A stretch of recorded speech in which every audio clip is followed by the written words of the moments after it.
Mengapa tak coba Cyrus Margono untuk lawan MU? Pelatih Vietnam ejek timnas Indonesia, kami masih lebih unggul. Kasihan Bahrain dicuekin media China, katanya timnas Indonesia asuhan Patrick Kluivert itu lebih.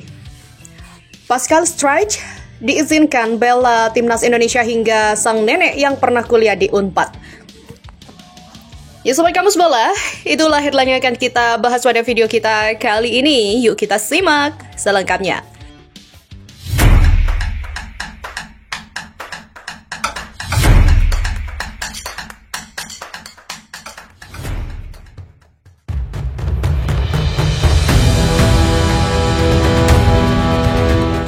Tak ada salahnya Kim Sang-sik memanggil pemain Indonesia yang main di luar dan belum dipakai timnas. Misalnya saja Cyrus Margono yang selalu menjadi starter di klub Kosovo Dukac Gini.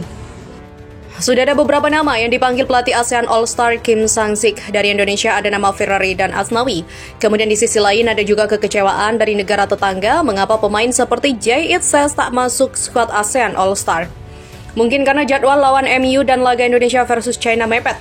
Indonesia versus China akan berlangsung pada 5 Juni 2025. Jika memang Kim Sang-sik ingin mencoba pemain terbaik yang ada, mengapa tak memanggil Cyrus Margono? Saya pikir Cyrus cukup berkualitas untuk melawan MU yang kerepotan di musim ini. Sejauh ini Cyrus sudah membuktikan kelasnya di Liga Kosovo. Setidaknya dia sering jadi pemain inti di mistar gawang Dukac Gini. Lagi pula, sampai saat ini tak ada tanda-tanda Cyrus bakal dipanggil timnas Indonesia. Jadi, tenaga Cyrus bisa digunakan oleh ASEAN All-Star. Laga ASEAN All-Star versus MU adalah kans bagi para pemain ASEAN untuk unjuk gigi. Setidaknya laga ini kemungkinan akan ditonton para fans MU. Dengan banyak penonton, bukan tak mungkin para pemain ASEAN bisa mencuri perhatian. Bisa juga menaikkan posisi tawar pemain ASEAN di level yang lebih tinggi.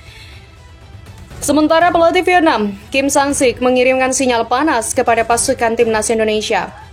Dalam sebuah pernyataan kepada media lokal, Kim dengan percaya diri menyebut bahwa skuad Golden Star Warrior masih berada di level yang lebih tinggi dibandingkan skuad Garuda yang kini dipenuhi pemain naturalisasi.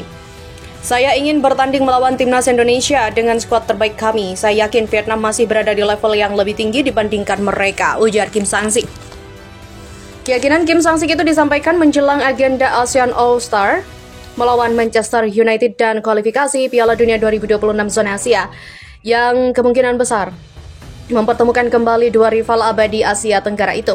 Dia bahkan menilai bahwa meski timnas Indonesia terus berkembang dan diperkuat pemain-pemain dari Eropa, Vietnam tetap unggul secara mental dan kualitas permainan tim.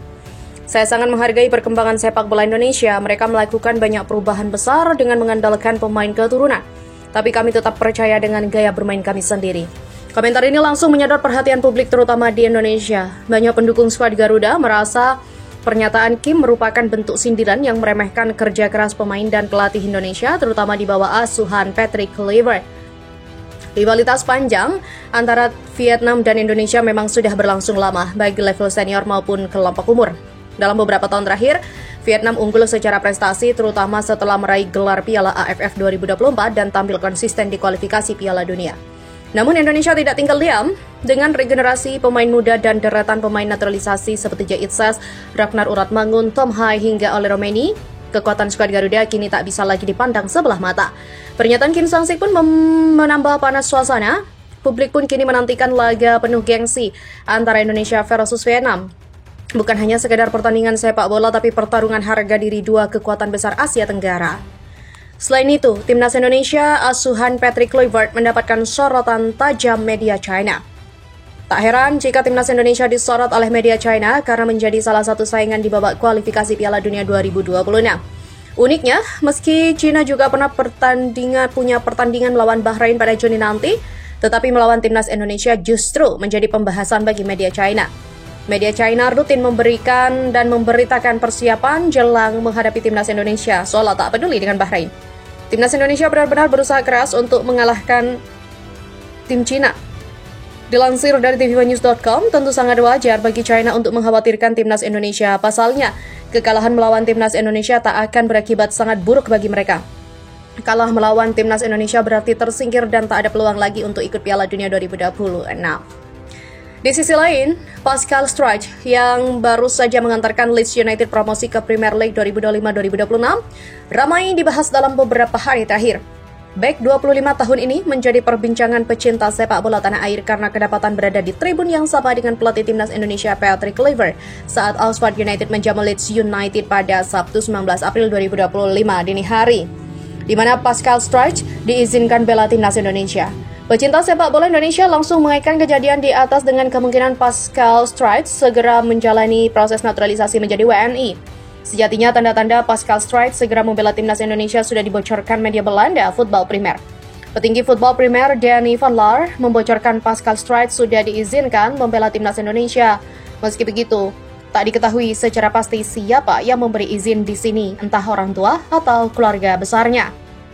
Dan seseorang yang tidak banyak disebutkan, Pascal Struijk diizinkan untuk bermain untuk Indonesia. Dia adalah pemain yang luar biasa, kata Danny van Laar di salah satu podcast garapan Voetbal Primer medio September 2024. Selain itu, kepingan puzzle terakhir di pertahanan timnas Indonesia. Dan jika benar, menjalani proses naturalisasi WNI, Pascal Struijk merupakan kepingan puzzle terakhir di lini pertahanan timnas Indonesia. Dalam pola 3-4-3 racikan Patrick Kluivert, Pascal Struijk dapat mengisi posisi bek tengah sebelah kiri.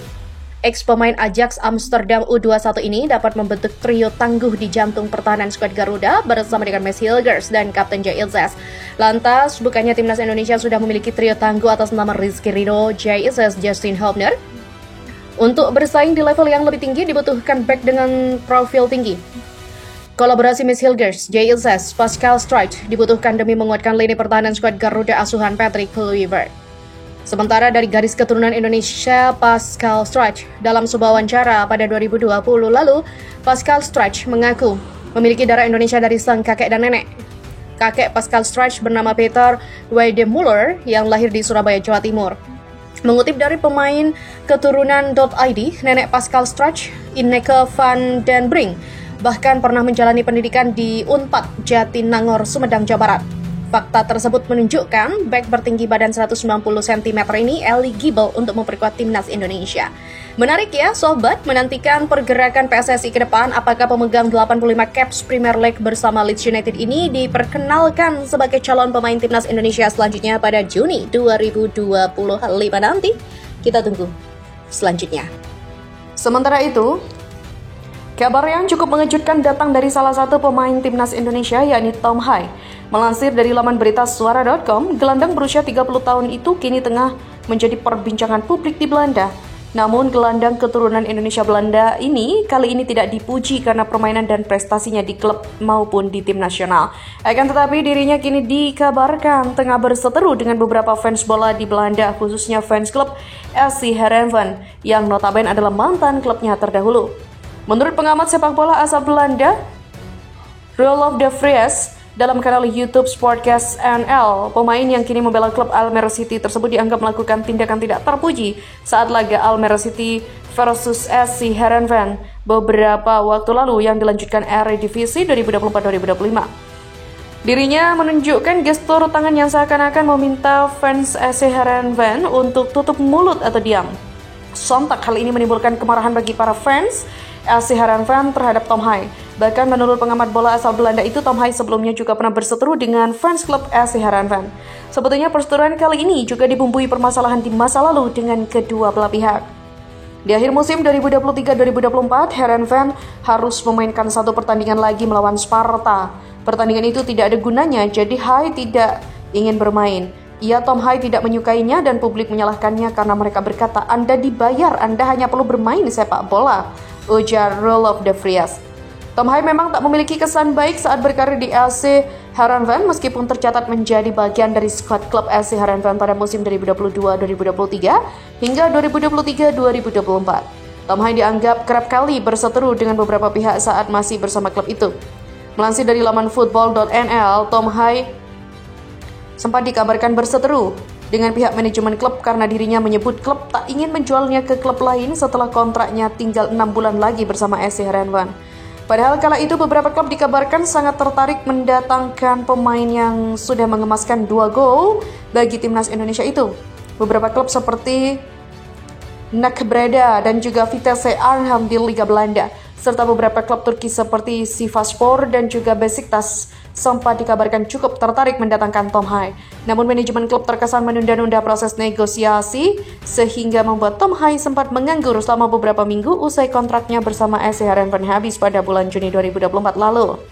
Kondisi inilah yang juga disinyalir membuat Tom Hai seakan-akan menjadi public enemy bagi pihak klub SC Heerenveen. Padahal rekornya bersama klub tersebut selama 2 musim terbilang cukup baik. Bahkan dirinya hampir tak pernah tergantikan di sektor lini tengah klub itu. Melansir dari laman transfermarket.co.id, Tom Hai bermain sebanyak 81 laga dan mencetak 7 gol selama 2 musim membela SC Heerenveen. Meskipun dianggap melakukan tindakan yang kurang terpuji dengan memicu perseteruan panjang pihak fans SC Heerenveen tetapi hal-hal atau konflik semacam ini memang cukup sering terjadi di dunia sepak bola internasional. Bahkan mega bintang sepak bola seperti Lionel Messi, Cristiano Ronaldo, Kylian Mbappe, dan beberapa nama lainnya juga kerap berseteru dengan pihak fans klub sendiri ataupun klub lain. Hal yang perlu digarisbawahi bagi fans timnas Indonesia adalah tidak perlu ikut campur berlebihan dan seakan-akan memanaskan perseteruan antara Tom Hai dengan pihak fans SC Heerenveen. Kita hanya perlu mengamati saja dari jauh tanpa adanya ikut campur atau berkomentar yang kurang baik di kolom komentar akun media sosial klub SC Heerenveen. Tentunya hal ini bisa memberikan kesan bagi pihak sepak bola luar negeri bahwa fans-fans Indonesia sangat ramah.